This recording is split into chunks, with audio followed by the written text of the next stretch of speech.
이다 거룩한 주일 저희로 교회로 불러주시고 이렇게 나와 함께 예배하고 또 말씀 듣게 하심을 감사드립니다. 이 시간 만왕의 왕이신 예수 그리스도를 말씀을 통해 깨닫고 우리 인생의 유일한 왕으로 세워드리기를 원합니다. 우리의 마음을 살피게 하시고 또 스스로의 인생을 돌아보아 또 말씀이 얘기하는 것이 무엇인지 깨달아 적용하며 살게 하여 주시옵소서. 예수님 이름으로 기도드렸습니다. 아멘. 네, 반갑습니다, 여러분. 네, 오래간만에 뵙겠습니다. 네, 우리 옆 사람과 한번 인사할까요? 반갑습니다. 반갑습니다. 네, 저를 쳐다보시는 여러분들의 눈빛이 굉장히 초롱초롱한데요. 네, 저는 그 눈빛의 의미를 알고 있습니다. 네, 하지만 오늘은 그렇게 되지 않을 거라고 제가 네, 그동안 제가 쌓아놓은 마일리지를 오늘 다 쓰려고 많이 준비했거든요. 네, 제가 저희 아이들에게 설교가 너무 빨리 끝나서 걱정이다 라고 얘기를 했더니 한 아이가 그럼 말을 천천히 해보시라고 이렇게 얘기를 해주더라고요, 아까 아침에. 그래서 제가 오늘은 말을 좀 천천히 해볼까 생각 중인데 잘 어떻게 될지 잘 모르겠습니다. 네, 말씀을 함께 듣도록 하겠습니다. 오늘 이 시편 2편을 통해서 하나님께서 이 땅에 세우신 진정한 왕이 누구이신지 살펴보려고 합니다. 우리는 성경 중에서 특히 시편을 많이 읽는데요. 우리는 시편을 통해서 하나님을 찬양하고 기도하고 또 많은 위로를 얻기도 합니다. 다른 성경도 마찬가지겠지만 우리는 시편을 읽을 때 단순히 나의 삶과 어떠한 관련이 있는지만을 생각해서는 안 되겠습니다. 우리가 성경을 볼 때 가장 중요한 것은 이 본문에 등장하는 하나님은 어떤 분이신가를 찾는 것입니다. 본문에 나타난 하나님의 성품과 그분께서 하신 일을 먼저 찾아야 합니다. 마음에 가장 와닿는 한 구절만 콕 집어서 적용을 한다든지, 본문에 등장하는 사람이 한 일을 나도 본받아야겠다라든지 하는 적용은 좋은 적용이라고 할 수 없습니다. 가장 좋은 적용은 본문에서 삼위 하나님께서 하신 일을 먼저 찾고 그 하신 일을 깊이 묵상하고 감사하는 일이라고 할 수 있습니다. 특별히 우리는 시편을 통해서 이러한 좋은 방식의 적용을 잘 할 수 있는데요. 그 이유는 시편의 주된 내용이 하나님께서 하신 일을 찬양하고 감사하는 것이기 때문입니다. 오늘 우리가 함께 나눌 이 시편 2편도 그러합니다. 시편에는요, 여러 가지 장르가 있습니다. 찬양시, 탄식시, 감사시와 같은 것들인데요. 저희가 오늘 살펴볼 시의 장르는 제왕시입니다. 제왕시라는 말은 말 그대로 왕에 대해서 말하는 시입니다. 이스라엘의 왕에 대해서 이야기하거나 하나님을 왕으로 선포하는 시들을 제왕시로 분류할 수 있습니다. 여러분, 시편 2편의 저자는 누구일까요? 누가 시편 2편을 기록했을까요? 네, 알고 계시는 분도 계신데 보통 시편에는 제목이 붙어있죠. 네, 시편 2편은 그렇지만 누구의 시라는 제목이 붙어있지 않습니다. 그렇지만 우리는 다른 성경 저자의 도움을 통해서 이 시가 누구의 시인지 알 수 있는데요. 함께 사도행전 4장 25절 26절을 보실까요? 네, 화면에 따로 준비되어 있지 않습니다. 사도행전 4장 25절 26절을 한번 보시겠습니다.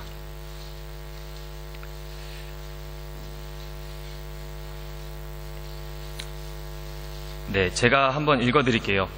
또 주의 종 우리 조상 다윗의 입을 통하여 성령으로 말씀하시길 어찌하여 열방이 분노하며 족속들이 허사를 경영하는고 세상의 군왕들이 나서며 관리들이 함께 모여 주와 그의 그리스도를 대적하는도다. 네. 이렇게 얘기한 사도들의 증언을 통해서 시편 2편이 다윗의 시라는 것을 우리는 알 수 있습니다. 그리고 나서 시편 2편을 다시 한번 눈으로 훑어보면요, 여러분은 이 시 안에 녹아져 있는 다윗의 인생을 떠올리실 수 있을 것입니다. 사울의 계속되는 추적을 뿌리치고 결국엔 유다와 이스라엘의 왕이 된 다윗은 왕이 된 이후에도 여러 나라들과 전쟁을 해야 했습니다. 그리고 그 후에 왕위를 아들 솔로몬에게 물려주려 할 때도 왕위를 빼앗으려는 반대 세력들의 계략을 물리쳐야 했습니다. 참으로 험난한 인생이었지만 하나님께서 사무엘하 7장에서 다윗과 그의 왕조를 지키시겠다고 하신 약속을 통해서 신실하게 그의 인생과 그의 나라를 지키셨다는 것을 우리는 성경을 통해서 알 수 있습니다. 시편 2편은요, 바로 그런 다윗의 하나님을 찬양하는 시입니다. 우리는 이 시편 2편을 통해서 하나님께서 세우시고 유일하게 인정하시는 왕은 바로 다윗임을 알 수 있습니다. 하나님께서는 다른 민족이나 다른 이방 민족이 아닌 유다의 다윗을 왕으로 세우셨고 그의 왕조가 끊어지지 않도록 지켜가셨습니다. 그래서 우리는 이 시편 2편을 읽을 때 다윗과 늘 함께 하시고 그를 끝까지 지키신 하나님의 변치 않으시는 신실하심을 감사하고 찬양할 수 있습니다. 이처럼 시편을 읽을 때 그 시의 배경을 알고 읽으면 묵상하고 적용하는데 많은 도움을 얻을 수 있습니다.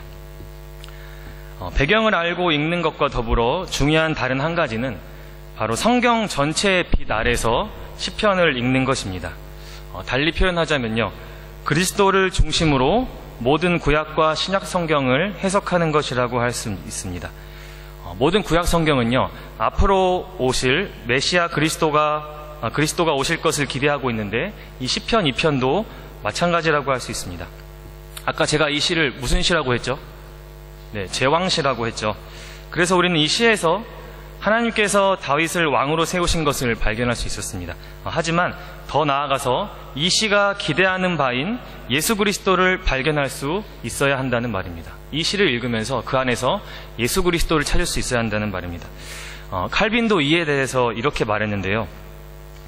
다윗이 그리스도를 두고 예언했다는 점은 그가 자신의 왕국이 단지 하나님의 하나의 그림자에 지나지 않음을 알고 있었다는 사실에서 명백하게 드러난다.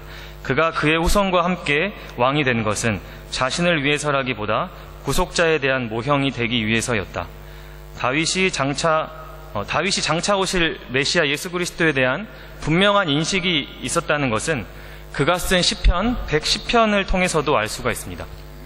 다윗은 그의 시의 시작에서 여호와께서 내 주, 그러니까 예수 그리스도에게 말씀하시기를 내가 내 원수들로 네 발판이 되게 하기까지 너는 내 오른편에 앉아있으라 하셨도다라고 고백하고 있습니다. 따라서 우리는 다윗이 이 시를 지을 때 하나님께서 자신을 왕으로 세우고 자신의 왕국을 지키신다고 하신 언약은 단순히 자기 때에서 끝나는 것이 아니라 앞으로 오실 왕 중의 왕 되시는 예수 그리스도에게서 완전히 이루어질 것을 성령을 통해 미리 보고 이 시편을 썼다는 것을 알아야 합니다. 이러한 관점을 가지고 저희가 지금부터 이 시를 한번 살펴보도록 하겠습니다.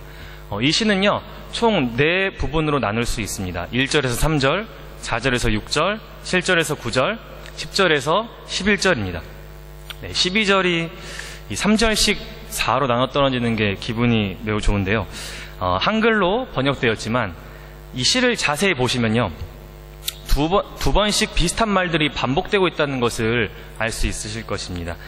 그렇게 함으로써 짝을 이루면서 시의 형태를 갖추고 있는 것이죠. 1절에서 3절은요, 한번 보실래요?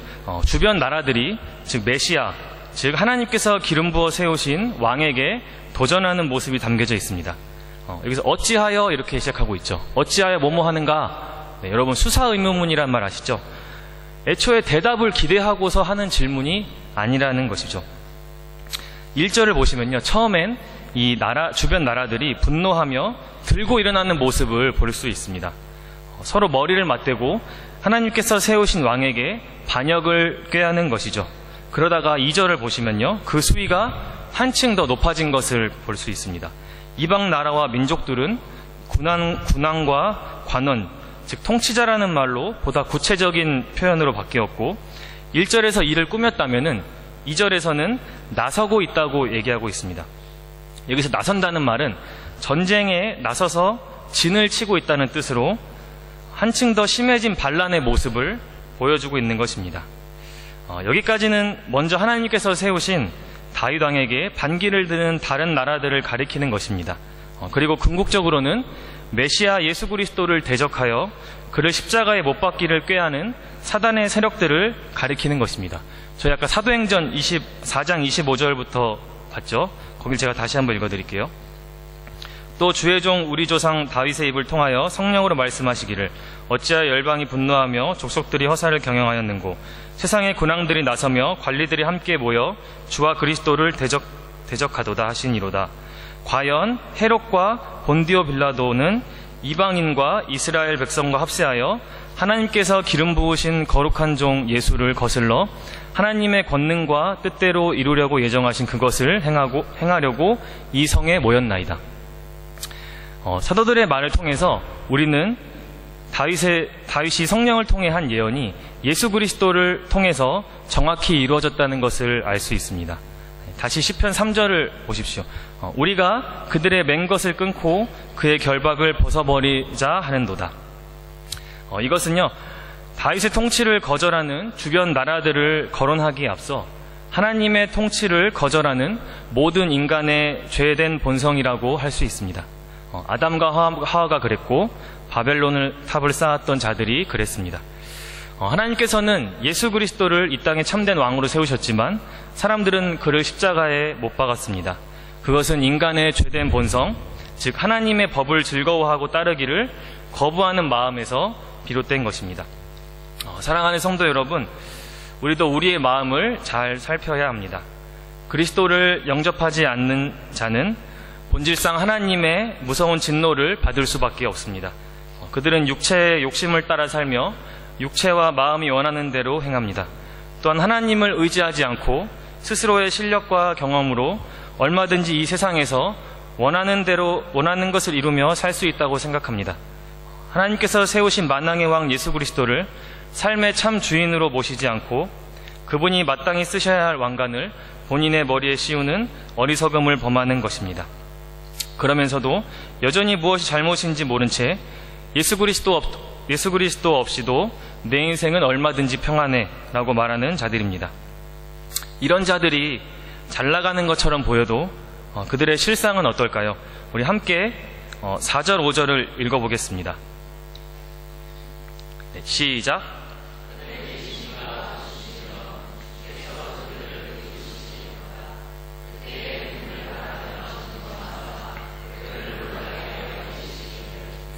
네, 그들이 땅에서 전쟁을 준비할 때 하늘의 하나님께서는 하늘 보좌에 앉으셔서 그들을 보시면서 코웃음을 치십니다. 이 상황을 어떻게 와닿게 표현할 수 있을까요? 여러분은 모두 가끔 나이 어린 손자나 이 조카, 사촌 동생들이 여러분에게 덤비는 것을 경험해 보셨을 것입니다. 이 무릎에 매달려서 그 고사리 같은 손으로 여러분을 막 때리는 그 아가들의 모습을 한번 상상해 보십시오.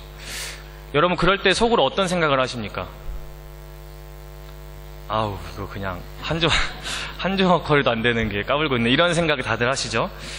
네, 한마디로 가소로운 것이죠. 하나님이 보시기엔 세상의 왕들이 서로 막 얘기하고 하나님을 대적하려고 전쟁을 준비하는 게 그냥 너무나 가소롭게 보이는 것입니다. 그리고 어떻게 하시냐면은 그때 분을 바라며 진노하사 그들을 놀라게 하여 이르시기를 내가 나의 왕을 거룩한 산 시온에 세웠다 하시리로다, 이렇게 말씀하십니다.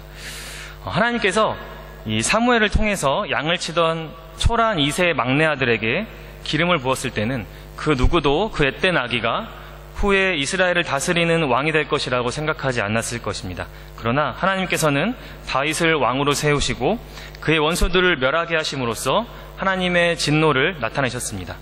마찬가지로 헤롯과 본디오 빌라도는 하나님께서 세우신 왕을 거절하기 위해 그를 십자가에 못 박여 죽였지만 그 죽음을 통하여 죄인들을 구원하시는 하나님의 뜻을 이루셨습니다. 그렇기 때문에 죄인들이 아무리 헛된 일을 꾸미고 여호와의 기름 부음 받은 자를 대적하여도 하나님의 계획은 결코 실패하는 법이 없습니다. 그렇기 때문에 우리는 결코 실패하지 않으시는 하나님을 찬양해야 마땅합니다. 특별히 만왕의 왕 되시는 예수 그리스도를 통하여 우리를 구원하시고 다스리심에 감사해야 합니다. 또한 우리는 하나님의 뜻이 죄인들의 음모와 대적에도 절대로 꺾이지 않는다는 것에 큰 위로를 받을 수 있습니다.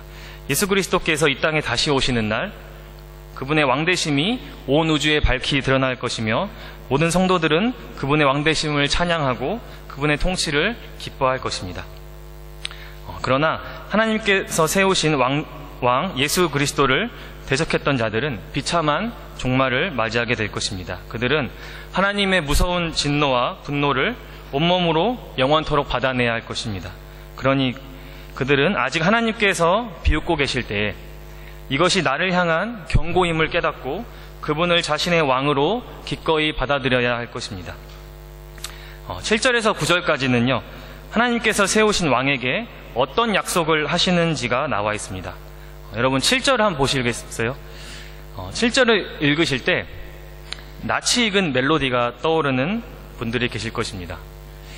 그러나 여기서 말하는 이 아들은 힘들고 지쳐 낭망하여 넘어져 위로할 힘 전혀 없는 내가 아니라 먼저는 다윗과 그리고 예수 그리스도만을 가리키는 말임을 명심해야 합니다.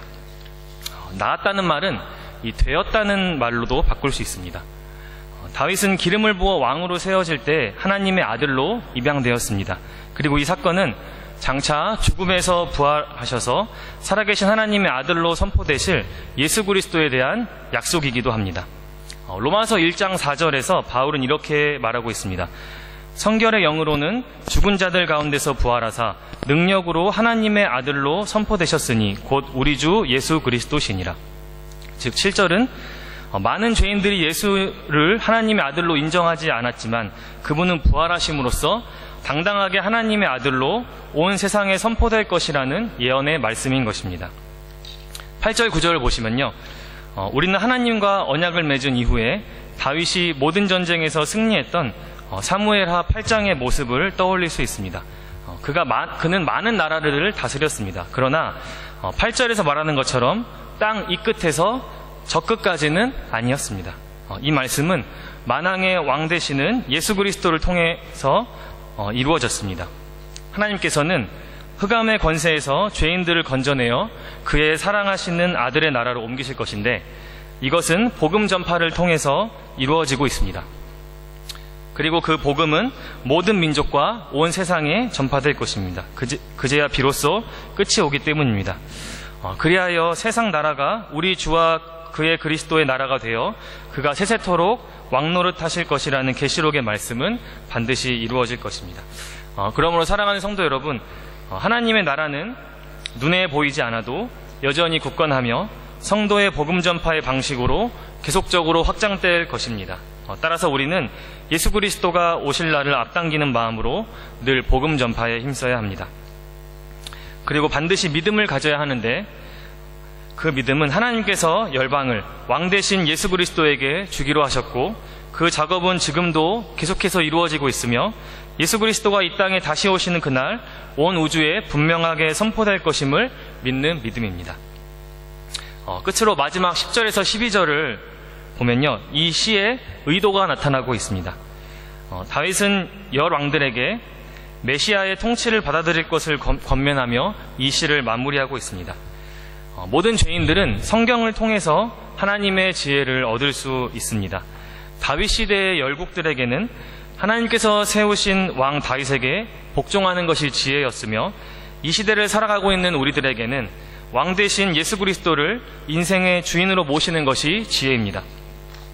10절 마지막에 교훈이라는 말은 경고라는 말로 바꿀 수 있습니다. 즉 이것은 진노의 하나님께서 죄인들에게 주시는 경고의 메시지인 것입니다. 또한 왕의 다스림을 받기 원하는 모든 사람들은 여호와를 경외함으로 섬기고 떨며 즐거워해야 합니다. 사랑과 두려움을 함께 가지는 것을 우리는 경외라고 하죠. 하나님을 즐거워하고 섬기고 두려워하는 것은 곧 우리가 하나님께 드릴 올바른 예배의 태도가 어떠해야 하는지를 보여줍니다. 그분은 우리의 모든 경배와 찬양을 받기에 합당하신 하나님이십니다. 그분은 죄인들을 구원하시기 위해 하나뿐인 아들 예수 그리스도를 이 땅에 보내주셨고 죽게 하셨습니다. 그리고 부활하셔서 온 우주의 하나님의 아들이심을 나타내신 분이십니다. 그분은 만왕의 왕이시며 온 우주의 통치자이십니다. 우리는 예배를 통해서 이런 큰 일을 행하신 삼위 하나님을 마땅히 경배하고 사랑해야 합니다. 이것이 왕 대신 예수 그리스도의 통치를 받는 성도의 참 모습이라고 할 수 있습니다. 이렇게 하지 않는 자들은 어떻게 될까요? 12절을 함께 읽겠습니다. 시작. 진노하심으로 하시니라. 여호와께 피하는 모든 사람은 다 복이 있도다. 아멘. 요한은 말했습니다. 아들을 공경하지 않는 자는 그를 보내신 아버지도 공경하지 않느니라. 아들이 있는 자에게는 생명이 있고 하나님의 아들이 없는 자에게는 생명이 없느니라. 사랑하는 성도 여러분, 여러분은 진정 예수 그리스도에게 꿇어 엎드려 그의 발에 입맞추셨습니까? 그를 진정으로 공경하여 인생의 주인으로 모셨습니까? 그렇지 않으셨다면 여러분에게는 생명이 없는 것입니다. 그리고 그런 자들은 하나님의 급한 진노를 맞이하게 될 것입니다. 하나님은 당신을 대적하는 자들을 그냥 웃음으로 넘기시지 않고 반드시 벌하시는 분이십니다. 그러나 여호와께 피하는 모든 사람은 다 복이 있습니다. 하나님께 허물의 사함을 받고 자신의 죄가 가려진 자는 복이 있습니다. 예수 그리스도를 나의 왕으로 모시어 하나님의 복을 받는 여러분들이 되시기를 주님의 이름으로 간절히 소원합니다. 제가 기도하고 설교를 마치겠습니다.